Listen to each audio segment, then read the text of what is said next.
Okay, welcome to Guitar Science. So today, we're gonna work on the Murdercaster some more. So I've been putting off this project for a while.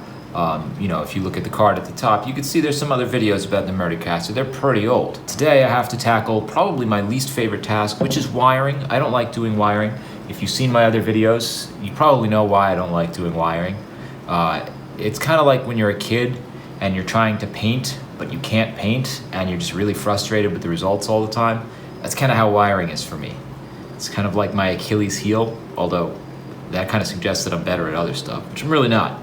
Anyway, we're gonna do the wiring. We're gonna start with the easiest part first. We're gonna wire the ground. So wire goes here, goes through this little hole right there, goes out to the control cavity. I'm gonna use quite a bit of wire here, and then I'll cut it down later if I need to. I would rather have too much than screw this up by not having enough.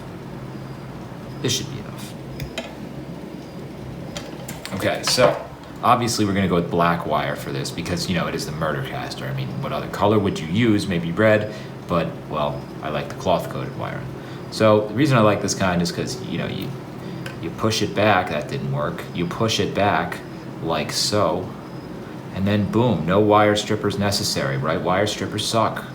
I don't like working with them. They're annoying. Little pieces of wire go everywhere. I'm gonna heat up the claw just a little bit before I apply the solder.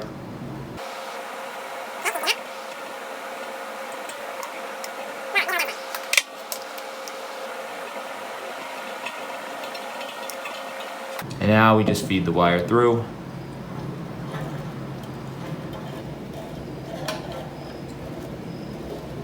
So we've got a few pickups here.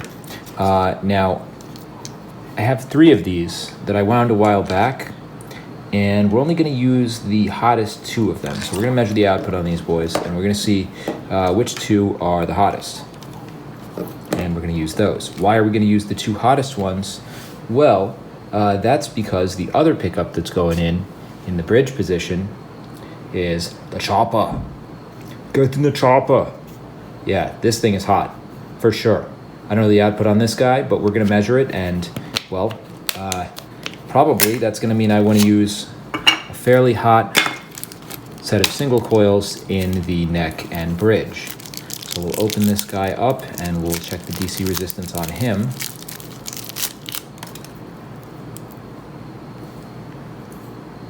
Very nice. Very cool looking. Will fit on the Murdercaster, kind of imposing, intimidating look here. All right, so let's check these homemade pickups. So again, I wound these. You can see the video on pickup winding that I've done. One of these might even be from that video. So let's see what we got here. Okay, 5.65. All right, not exactly hot. But if you've seen the pickup winding video we did, that's okay, because they sounded great, even though they were fairly low resistance. Okay, 6.2, 6.19, that's more like it, all right. Again, not exactly on the hot side for single coils, but, it's fine. And then this last one is pretty close to the first one. Okay, so I guess we're gonna use these 2. Okay, so let's check out the chopper. So according to DiMarzio's instructions, if we want standard 2-conductor wiring, we're supposed to solder these guys together, and these 2 are the ground, and this one is hot. So, well, let's see what resistance we get if we do this. 9.14. Okay, yeah, so it's a blade humbucker. We expected it to be hotter, but, that's a bit hotter.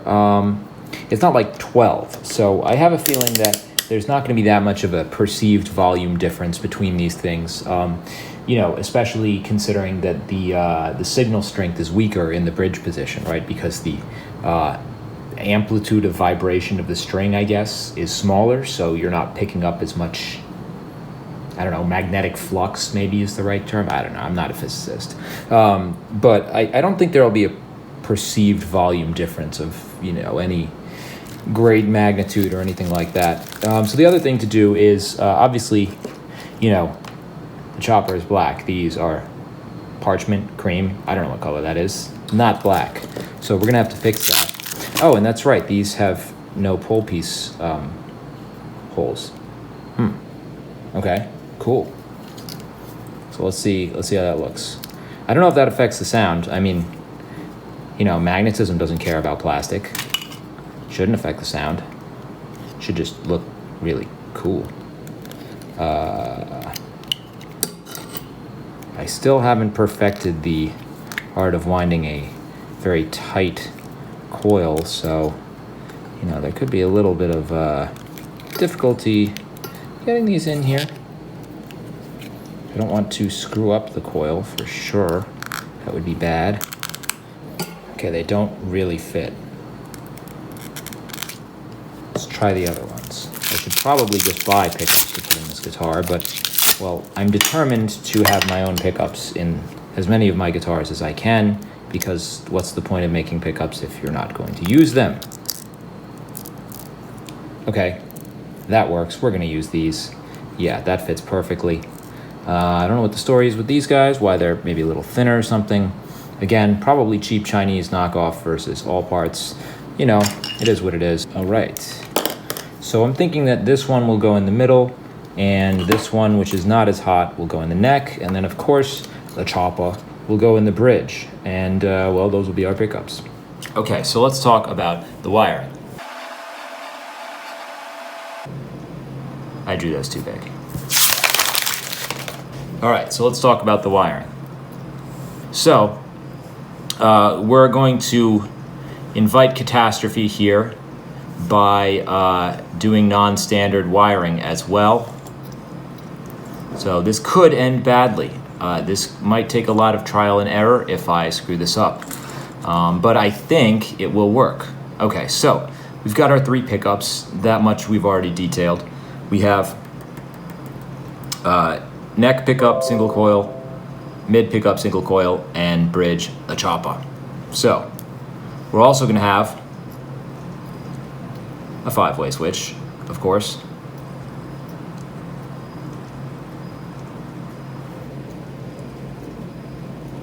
And of course, an output jack and, you know, the tremolo with all its springy stuff.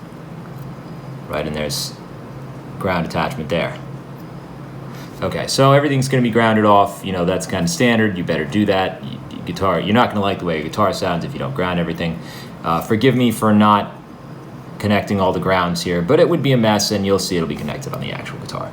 Okay, anyway, here's where things are going to get a little different than normal. So, forgive me, I have to look at my wiring diagram to not screw up where all these things go.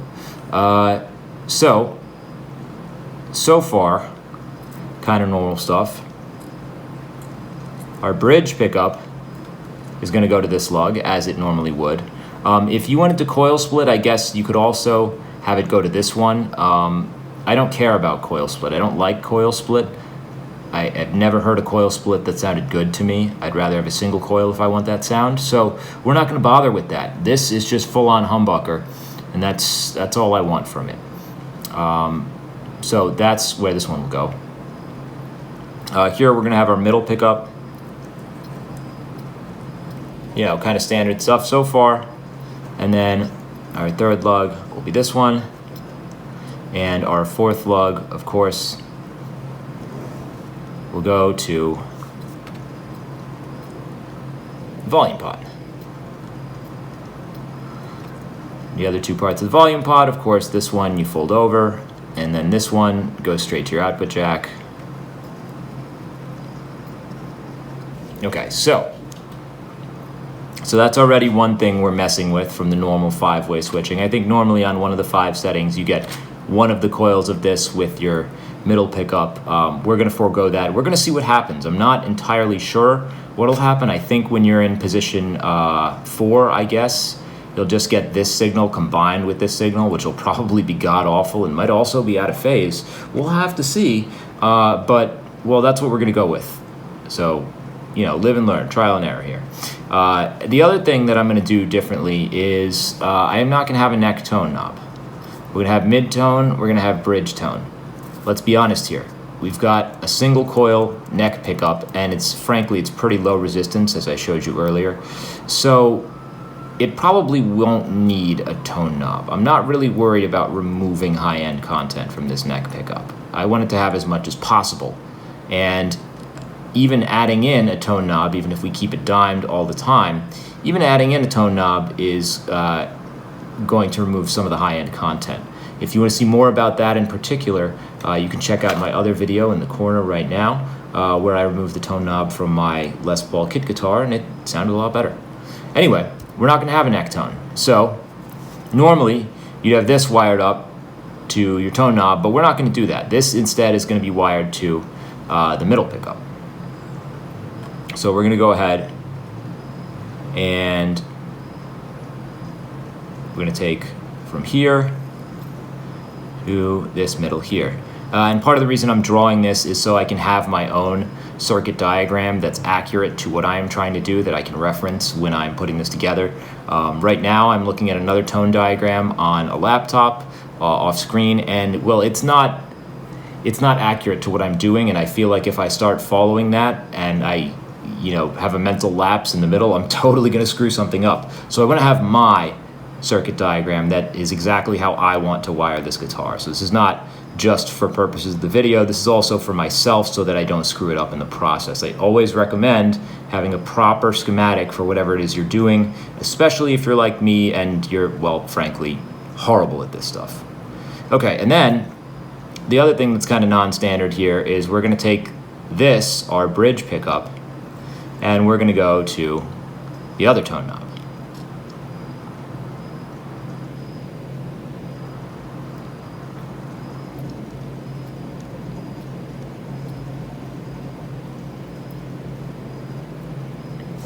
Okay, so then I think here's your capacitor.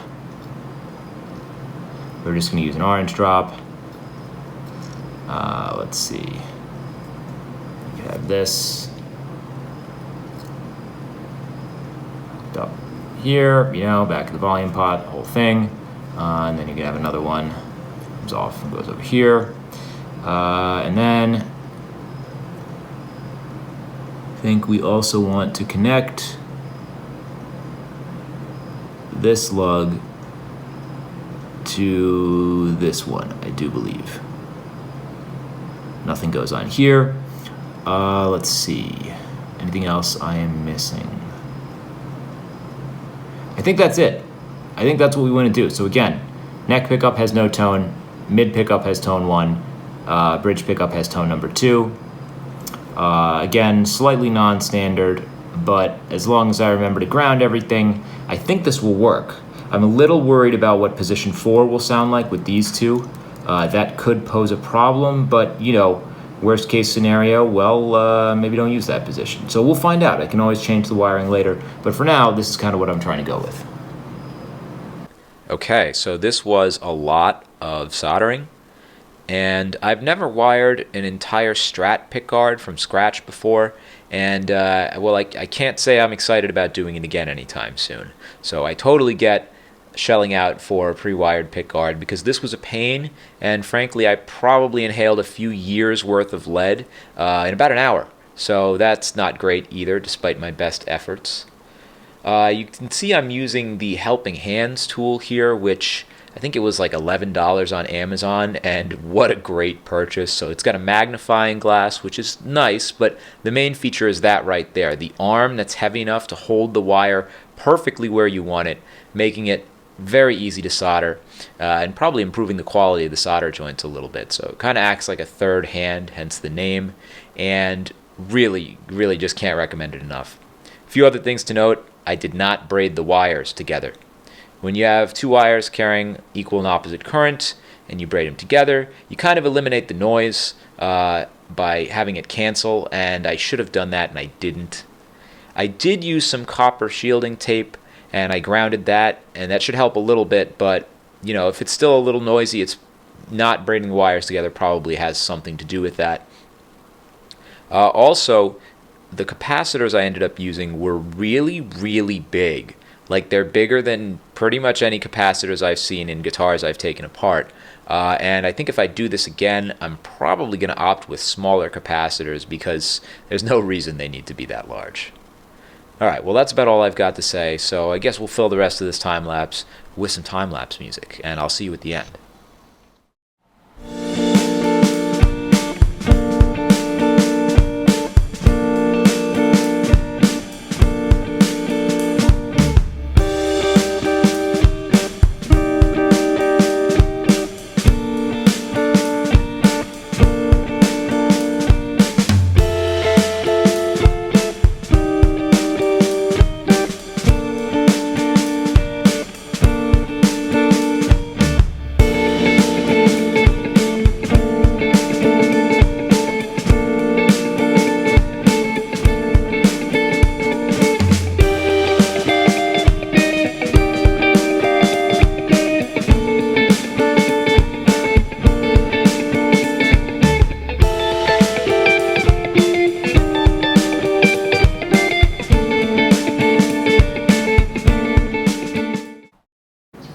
Okay, so this is not the neck I was originally going to use. This is the neck I was originally going to use.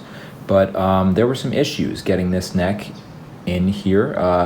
The overhang from the pick guard didn't really work with this neck, so it didn't really sit in there very well. And so all the holes didn't line up. And I didn't really want to re-drill holes. I didn't want to not use this pick guard.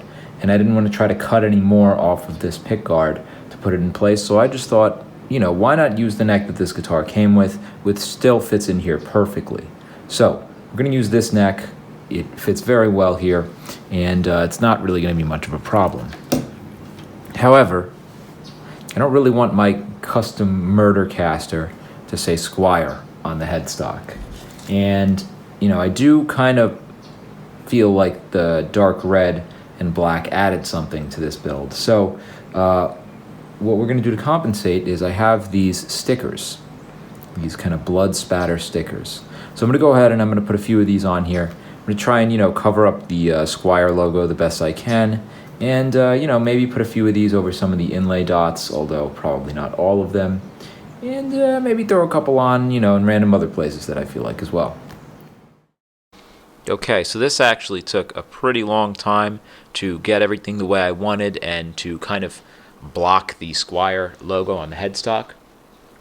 I had no idea that I was going to end up putting fake blood stickers on this guitar when I started it, but it ended up looking pretty cool, I think.